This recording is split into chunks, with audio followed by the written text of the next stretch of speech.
Dia mengambil peluru panjang, lalu mengambil senjata buatannya sendiri. Setelah beberapa saat, dia mulai mengisi amunisi. Pria itu mengambil sniper super panjang, lalu bidik bola besi dengan jarak 8 km jauhnya. Mereka sangat puas dengan kekuatan penghancur ini. Tapi dia masih merasa tidak cukup. Jadi dia kembali ke lab. Kemudian menyolder chip nano dengan besi solder. Kemudian pergi ke jalan. Dia merobek parcel yang baru saja tiba. Lalu diam-diam mengambil batu bata. Ternyata di dalamnya adalah bahan peledak untuk amunisi. Dia menyebarkannya secara merata di atas piring logam. Terus memperbaiki bagian elektronik. Setelah itu dikirim ke dapur restoran kelas atas. Diterima oleh pelayan makanan di atas meja. Di sisi lain John menerima berita. Dengan cepat dia melepas sarung tangannya. Setelah itu terjadi ledakan keras. Dan Mary untungnya selamat. Dia dengan cepat memadamkan api di tubuhnya. Mary melihat John dan dengan cepat meminta bantuannya. Tak disangka John tiba-tiba mengeluarkan senjatanya. Melihat situasinya tidak baik, Mary segera berlari. John dengan cepat mengejarnya. Tapi setelah beberapa saat mencari, John tidak melihatnya. Dia langsung menelepon bos agar bertindak sesuai rencana. Berkat manipulasi kelompok lainnya, dia menjadi tersangka terbesar ledakan. Sekarang dia lari ke taman. Kebetulan bertemu rekannya. Pria itu dengan cepat membawanya ke dalam gedung. Tidak mencurigai musuh mengeluarkan senjatanya lagi. Tak lama kemudian keduanya bertengkar. Pria ini sengaja menembak dirinya sendiri. Tindakan ini membuatnya agak membingungkan. Kemudian pria itu pergi ke tepi danau yang tenang menunggu kematian. Sekarang Mary telah jatuh ke dalam perangkap. Pada saat ini Mary tiba-tiba berjalan. Pistol segera ditembakkan. Tanpa diduga, pistolnya hanya memiliki satu peluru. Dia dengan cepat meninggalkan tempat kejadian. Tapi John tidak mengejarnya. Dia mengambil kartu identitas milik seorang pria. Karena dia mungkin mengandalkan posisinya untuk mengejar Mary.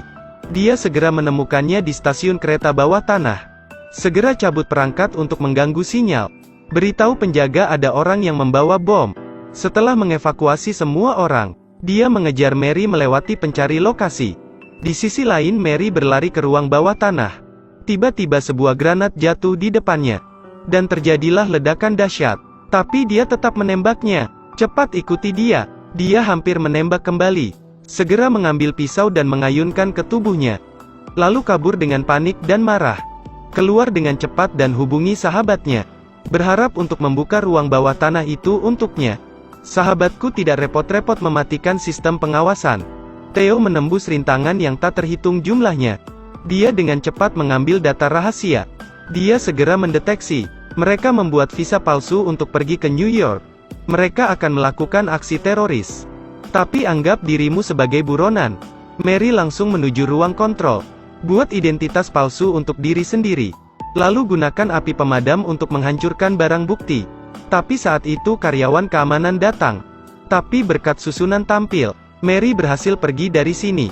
Menurut petunjuk investigasi, dia terbang ke New York. Di pesawat dia melihat ahli gas ini. Ingat beberapa pemeriksaan keamanan di hari yang lalu. Wanita itu melihat spesialis gas di depannya yang mencurigakan. Bersiap melapor ke atasan untuk menghentikan orang ini. Tetapi dia tidak tahu bahwa tindakannya ini menyebabkan kematian untuk dirinya sendiri. Pria itu memberitahu orang di balik kejadian itu. Direktur segera mengatur agar John menangani ini. Dia berhasil mengubah Mary menjadi buronan. Tak lama kemudian, para ahli sudah lebih awal menaiki pesawat ke New York. Setelah datang ke sini, segera buat ledakan gas. Kemudian bawa barang-barang tersebut ke Times Square. Minta Cap mengangkatnya ke atas gedung. Kemudian sambungkan pipa ke labu bensin. Gas batubara yang mudah terbakar perlahan-lahan dituangkan ke dalam bola. Hari ini Natal setahun sekali di Amerika. Mereka akan menyebabkan bencana besar di sini. Siapkan semuanya. Pakar itu kembali untuk melihat drama itu. Tanpa diduga dia berlari untuk melihatnya. Dia tercengang saat melihat ledakan. Amerika akan pulih setidaknya 30 tahun lagi. Dia bergegas pergi menurut profesor. Tapi tiba diserang oleh Tomet. Meskipun dia mengalahkannya dengan mudah. Melihat dia memasuki hotel, dia mengancam resepsionis untuk memberikan nomor kamarnya. Tapi ketika dia datang ke kamarnya, ternyata di sana tidak ada apa-apa. Ternyata keduanya sudah pergi. Mereka akan menembak bola kaca. Tanyakan kepada para ahli mengapa mereka belum pergi. Para ahli mengatakan mereka ingin melihat momen ini. Di luar dugaan, Mary melepaskan tembakan yang menyebabkan dia mengingatnya. Terutama ketika dia terus-menerus melihat orang lain di tempat kerja. Kemudian dia menggantungkan senapan. Saat semua orang menghitung mundur untuk merayakan Natal, baru saja akan melepaskan tembakan lagi. Dia tidak memberinya kesempatan. John benar-benar marah. Setelah bertarung dan mengendalikan Mary, dia melihat niat buruk John. Mary menendang John dengan paksa, sehingga John terjatuh langsung dari atas gedung. Pada titik ini John tidak bisa menahannya lagi. Saksi sudah cukup. Mary juga berhasil lolos dari kejahatan. Setelah itu, Mary menjalani kehidupan yang menyenangkan. Cerita pun berakhir. Terus ikuti Edelweiss Review untuk mendapatkan update cuplikan film berikutnya.